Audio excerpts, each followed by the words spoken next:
Assalamualaikum dan salam sejahtera. Terus bersama saya Nur Alwani Zafira Khairul dalam 15 minit MMTV edisi 31 Mei 2023. Kita ke berita utama. Sekutu rapat kepada Jolo iaitu Ki Kok Tiam disahkan meninggal dunia di sebuah hospital kemarin akibat serangan strok. Susulan itu, firma guaman yang mewakili keluarga si mati, Valen Oh & Partners, dalam kenyataan hari ini menggesa semua pihak agar tidak melayang sebarang spekulasi mengenai peristiwa malang tersebut dan memberi ruang kepada keluarga untuk bersedih atas pemergian Kok Tiam. Kok Tiam yang merupakan ahli perniagaan dan juga bekas pembantu Jolo dibawa pulang Suruhanjaya Pencegahan Rasuah Malaysia pada 3 Mei lalu bagi siasatan lanjut berkaitan penyelewengan dana 1MDB. Sumber memberitahu utusan Malaysia meskipun meninggal dunia, siasatan SPRM terhadap ahli perniagaan itu masih diteruskan. Sumber sama berkata, SPRM kini telah berjaya mengesan kembali kira-kira 5 juta US dollar aset dan wang tunai 1MDB di Singapura.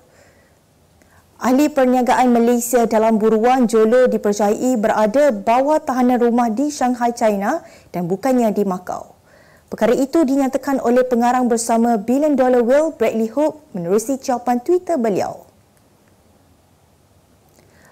Al Jazeera melaporkan Suruhanjaya Pencegahan Rasuah Malaysia berkata individu itu dipercayai bersembunyi di Macau semalam. Jolo berdepan tuduhan Mahkamah Malaysia dan Amerika Syarikat di atas tuduhan mendalangi penyelewengan 4.5 bilion US dollar dana 1MDB. Namun Beijing sebelum ini menafikan melindungi Jolo. Selain itu, Bradley menerusi Twitter mencetuskan satu persoalan bagaimana seorang Perdana Menteri boleh bersekongkol dengan kuasa asing untuk mengorbankan kepentingan negara. Bekas ahli Parlimen Pematang Pau Nurul Izzah Anwar menafikan dirinya akan menjadi calon pada pilihan raya negeri yang bakal diadakan tidak lama lagi. Nurul Izzah berkata dakwaan bahawa dirinya akan bertanding untuk PRN tidak benar dan sebaliknya akan menjalankan tanggungjawab sedia ada. Jelasnya, beliau tetap komited sebagai ketua bersama Sekretariat Jawatan Kuasa Penasihat yang diketuai oleh Tan Sri Hassan American. Terdahulu, media melaporkan Nurul Izzah dijangka kembali bertanding dalam PRN Pulau Pinang dan sekiranya Pakatan Harapan berjaya menguasai negeri tersebut serta beliau akan dilantik ke jawatan tetap. Sementara itu, Nurul Izzah menggesa media untuk bertanggungjawab terhadap laporan tersebut. Perdana Menteri Datuk Seri Anwar Ibrahim meluluskan peruntukan RM1 juta kepada Persatuan Kebudayaan Kadazan Dusun bagi pelaksanaan kegiatan dan aktiviti persatuan berkenaan. Perdana Menteri berkata kelulusan peruntukan itu bagi memberi bantuan kepada KDCA dalam menganjurkan sebarang kegiatan. Anwar yang berucap pada majlis perasmian penutupan Pesta Keamatan Peringkat Negeri di Hong Kong Keesaan KDCA hari ini memberitahu kehadirannya sempena Pesta Keamatan itu membuktikan bahawa kerajaan perpaduan hari ini serius untuk mengangkat seluruh rakyat.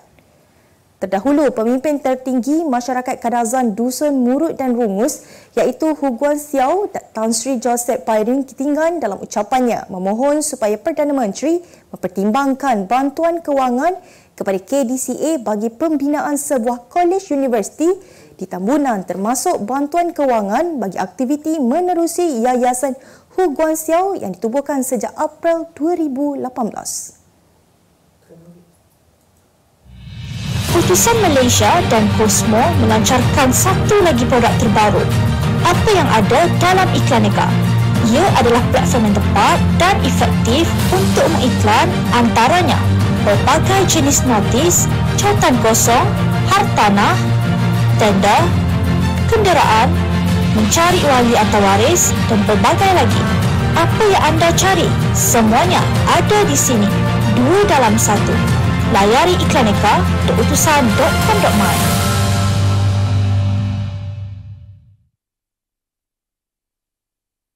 Kita kembali lagi. Permohonan Presiden Bersatu Tan Sri Muhyiddin Yassin untuk membatalkan 4 tuduhan salah guna kuasa terhadapnya didengar 11 Julai depan. Hakim Mahkamah Tinggi Kuala Lumpur Datuk Muhammad Jamil Husin menetapkan tarikh itu pada sebutan kes pagi tadi, malah tertuduh turut dikecualikan daripada menghadiri prosiding tersebut. Ahli Parlimen Pagut itu diwakili Peguam Hisham Teh Potek, manakala pihak pendakwaan diketuai oleh Timbalan Pendakwa Raya Wan Shahrudin Wan Lading. Pada 18 April lalu, Muhyiddin memfailkan notis usul untuk membatalkan tuduhan itu dengan menamakan pendakwa raya sebagai responden. Masalah penyalahgunaan dadah dalam kalangan belia berusia 19 sehingga 39 tahun makin membimbangkan apabila seramai 500,353 individu terpalit dengan barang terlarang itu sejak 5 tahun lalu. Ketua Pengarah Agensi Anti Dadah Kebangsaan Sutekno Ahmad Belun berkata, masalah penyalahgunaan dadah tersebut bukan sahaja di kampung, malah turut melibatkan klien di kawasan bandar yang menggunakan dadah sintetik.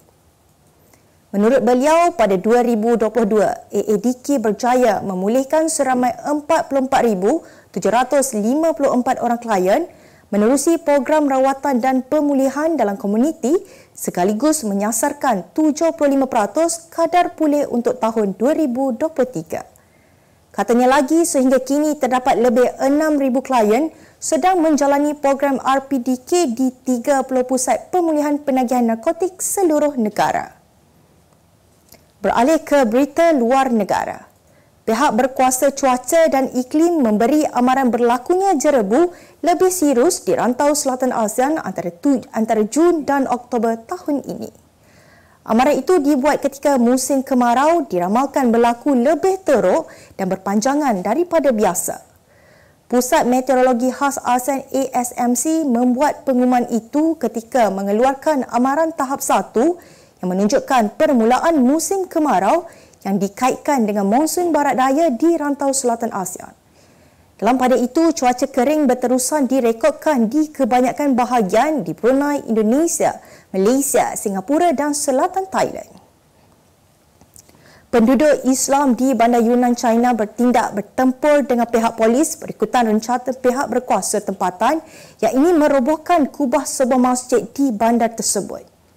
Beberapa imej yang dikongsikan dalam media sosial menunjukkan orang ramai berhimpun di luar Masjid Najahing yang dipercayai dibina sejak abad ke-13 di Pekan Agung. Perhimpunan itu bertukar ganas apabila petunjuk perasaan mula merusuh sehingga menyebabkan anggota polis terpaksa mengepung seluruh kawasan masjid. Sementara itu, polis di daerah Tonghai di Nagu mengeluarkan kenyataan meminta semua penduduk yang terlibat menyerah diri 6 Jun nanti. Kemas kini pengetahuan anda tentang isu ekonomi dan pasaran. Merangkumi sektor hartanah, perniagaan, keuangan, komoditi, IKS, halal niaga dan dunia korporat. Sentiasa ikuti perkembangan ekonomi semasa di dalam dan luar negara. Semua informasi terkini hanya di hujung jari. Dapatkan edisi ringgit setiap Isnin hanya di Akhbar Utusan Malaysia.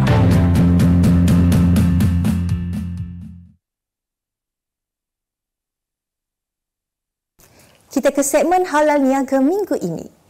MyZif Bakers di bawah kendalian syarikat GNH Kate House Senin Berhad sinonim dengan perniagaan biskut campuran oat sejak 1998. Tampil dengan pelbagai variasi perisa, setiap produk biskut yang dikeluarkan adalah berasaskan bahan semula jadi tanpa campuran pengawet dan pewarna tiruan. Kalau dulu kita nak makan oat, cara dulu kita kena banjur dengan air, kena masak dengan air panas, and then rasa dia pun tak semua orang suka boleh terima rasa oat tu sendiri. Dan sekarang saya keluarkan biskut dan oat dengan rasa yang orang suka, sedap dan senang untuk dinikmati. Contoh bila-bila rasa macam nak alas perut dan boleh terus keluarkan dan makan dan mendapat khasiat yang sama. Bukan sekadar memasarkan produk di pasaran tempatan, MyZif Bakers yang dijual dengan harga di bawah RM10 turut dieksport ke luar negara termasuk Jepun.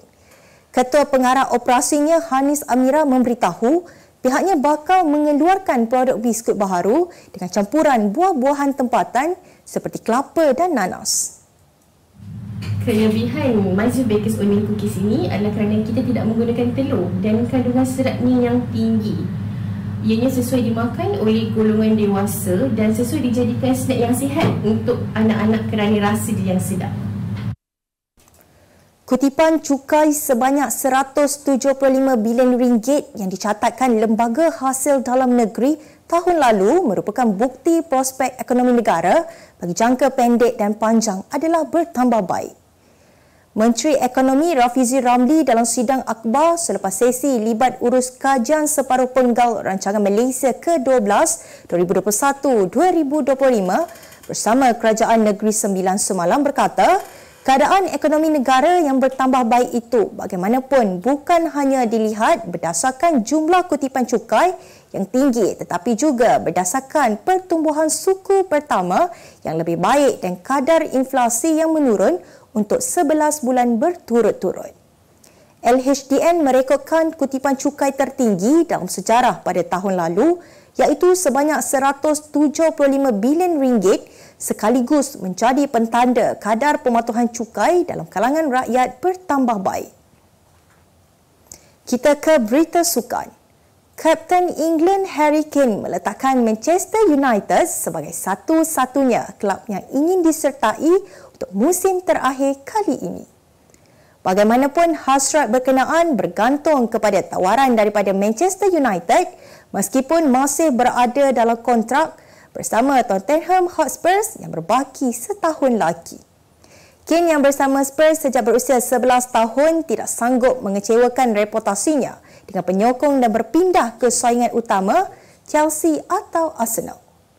Spurs kini lebih terbuka untuk menjual Kane kepada kelab luar berbanding pesaing-pesaing dalam Liga Perdana Inggeris. Jose Mourinho menghalang kaki tangan AS Roma memasuki padang latihan ketika pasukannya sedang giat melakukan persiapan untuk berdepan Sevilla dalam aksi final Liga Eropah di Arena Puskás Budapest esok. Jurulatih kelahiran Portugal itu mengambil langkah berjaga-jaga bagi memastikan tiada rahsia taktikal pasukannya terbongkar. Polisi yang dilaksanakan sejak beberapa hari lalu itu hanya membenarkan beberapa kaki tangan penting sahaja untuk masuk ke padang latihan seperti pegawai teknikal dan perubatan. Untuk rekod, Mourinho telah meraih 5 gelaran Eropah iaitu 2 Liga Juara-Juara Eropah, 2 Liga Eropah dan Liga Konferensi Eropah bersama Roma tahun lalu. Sebagai penutup 15 minit MMTV hari ini, saksikan laporan cuaca esok, Khamis 1 Jun 2023. Jangan lupa dapatkan akhbar utusan Malaysia dan Kosmo untuk berita-berita terkini dan menyeluruh. Sekian sahaja daripada saya Nur Alwani Zafira Khairul dan saya mewakili warga kerja MMTV ingin mengucapkan Khotoban Tada Tagazodo Keamatan. Assalamualaikum dan jumpa lagi.